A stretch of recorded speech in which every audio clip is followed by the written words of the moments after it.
નમસ્કાર મિત્રો વાવ વિધાનસભાની પેટા ચૂંટણી અને ગણિત ચડ્યું ગોટાળે. શું વાવ તાલુકો નક્કી કરશે કે ધારાસભ્ય કોણ બનશે? શું આજ વાવ તાલુકામાં ભારતીય જનતા પાર્ટીને મોટું નુકસાન થવા જઈ રહ્યું છે? તમામ બાબતે વાત કરીશું આજના વિડીયોમાં. વાવ વિધાનસભાની પેટા ચૂંટણી મતદાન પૂર્ણ થઈ ચૂક્યું છે. રાહ જોવામાં આવી રહી છે પરિણામની. 23 તારીખ તે દિવસે ખબર પડી જશે કે વાવનો તાજ કોના શિરે ગયો, કોના સોગઠા રંગ લાવ્યા, કોના સમીકરણ સાચા હતા. પરંતુ આ તમામ વચ્ચે વાવ તાલુકાની વાત કરવી છે. વાવ વિધાનસભા 3 ભાગમાં વહેંચાય છે. વાવ તાલુકો, ભાભર તાલુકો, સુઈગામ તાલુકો. સૌથી મોટો, સૌથી વધુ મતદાન વાવમાં, ત્યારબાદ ભાભર અને ત્યારબાદ સુઈગામમાં. આ વાવ તાલુકામાં 1 લાખ જેટલું મતદાન, અને તેમાં શું ભારતીય જનતા પાર્ટી કઈ થાપ ખાઈ ગઈ છે?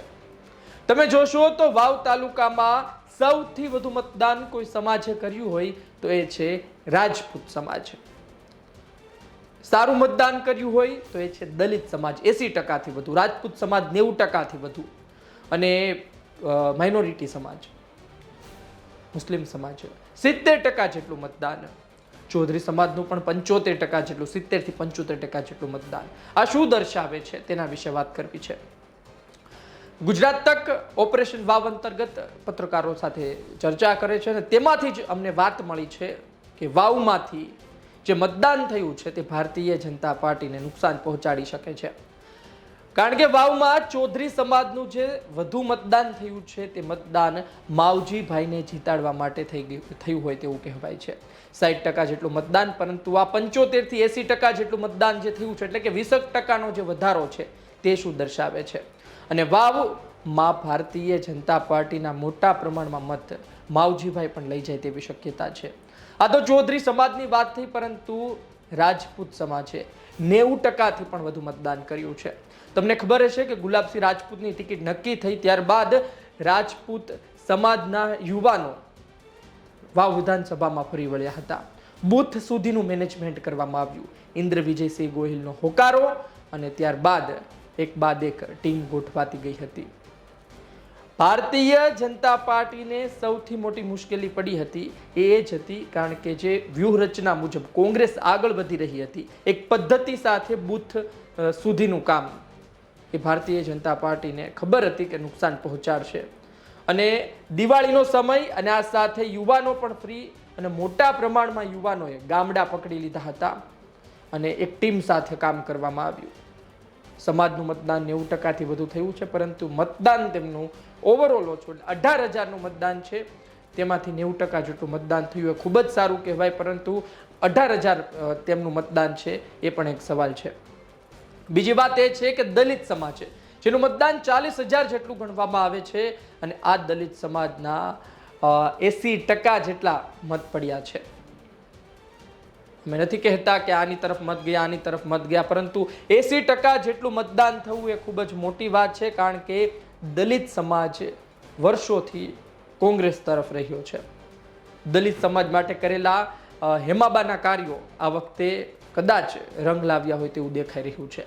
ભારતીય જનતા પાર્ટી તરફ દલિત સમાજના મત જાય તે શક્યતા ઓછી છે, પરંતુ જે પ્રમાણે પત્રકારો, ત્યાંના સ્થાનિકો કહેતા રહ્યા છે તે મુજબ 5,000 મત માવજીભાઈ લઈ જાય તો નવાઈ નહીં.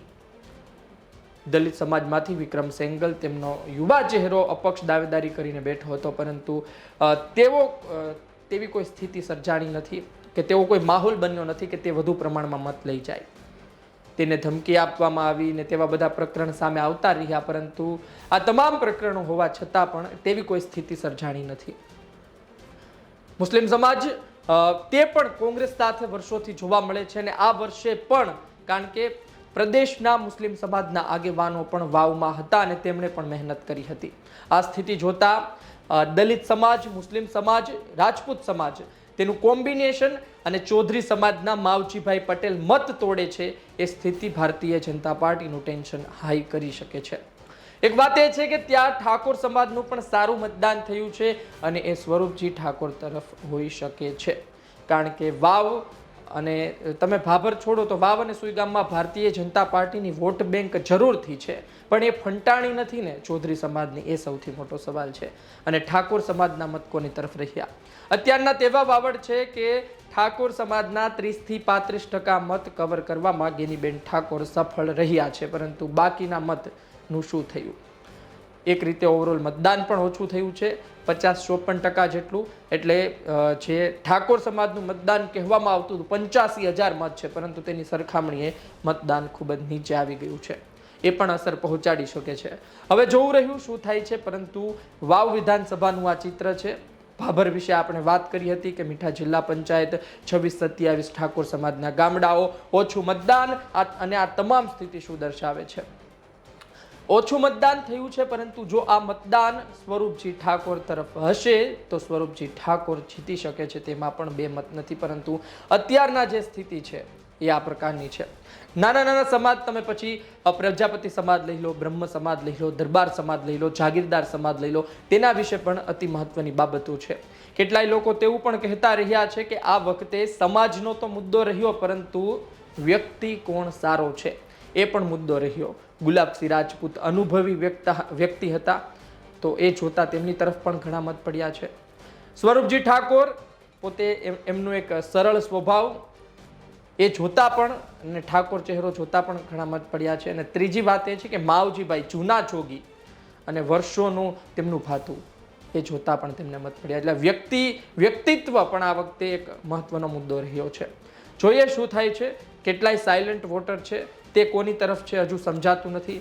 અને વાવ સુઈગામમાં શું થયું છે હજુ ખુલીને બહાર નથી આવ્યું, પરંતુ મને લાગે છે હજુ 2-3 દિવસમાં ઘણું ખરું ચિત્ર સ્પષ્ટ થઈ જશે. ગુજરાત તક જોતા રહો. આપનું શું કહેવું છે ભાભર તાલુકા વિશે, ત્યાંની સ્થિતિ વિશે, વાવ તાલુકા વિશે તેની સ્થિતિ વિશે, અને સુઈગામ તાલુકા વિશે તેની સ્થિતિ વિશે? આપ ત્યાંથી વધુ પરિચિત છો, ત્યાંના સ્થાનિક છો, તો કોમેન્ટ બોક્સમાં આપનું મંતવ્ય, આપનું જજમેન્ટ જરૂરથી લખજો, આપનો અભિપ્રાય જરૂરથી લખજો, અમને રાહ રહેશે. આ વિડીયો પસંદ આવ્યો હોય તો લાઈક શેર કરજો. મને આપશો રજા. નમસ્કાર.